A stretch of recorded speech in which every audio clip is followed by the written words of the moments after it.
Abatuuze b'ekyalo Lugoba Urban Village mu ggombolola y'e Kawempe bakeeredde mu kiyongobero olw'abatamanya ngamba basusse okubakolako effujjo mu kitundu kyabwe nga kati bamenye woofiisi y'ekyalo ne babba ebintu ebitannamanyibwa muwendo wabula ng'ekigendererwa kyabwe kibadde kya kutwala stampu y'ekyalo. Bano bategeezza nti woofiisi y'ekyalo ebadde yaggalwa okuva lwe waliwo emivuyo gy'okulonda era ng'abantu bakola ne Musa Kimuligo bagamba nti yalangirirwa ku kifuba batiisatiisa ssentebe ku nsonga z'okuwaayo stampu. Woofiisi yasibwa nga twagala kumanya ani alina otuyambako mu nsonga z'ekyalo. Tutuuseeko ku woofiisi eno nga makufulu agabadde geeyambisibwa okuggalawo ssaako n'enzigi byonna nga bikooneddwa nga kw'otadde n'ebisenge.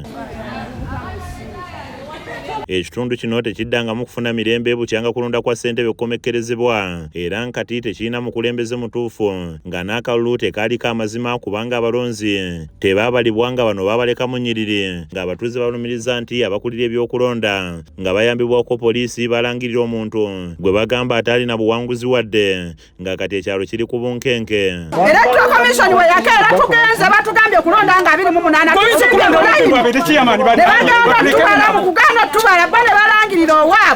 Ekijja abatuuze enviiri ku mutwe kwe kutegeeza ko poliisi ezirinaanyeewo basobole okujja n'embwa enkonzi z'olusu okulaba ani yakoze ekikolwa eky'okumenya woofiisi wabula nga bano tebalabiseeko. Tukubidde poliisi egaanye okutuuka ebbanga lyonna lye tukoze eki kati ffe ng'ekyalo tukole ki? Era nga balabiddwako nga bakyomera OCCID w'e Lugoba abadde atuuse okulaba ogubadde.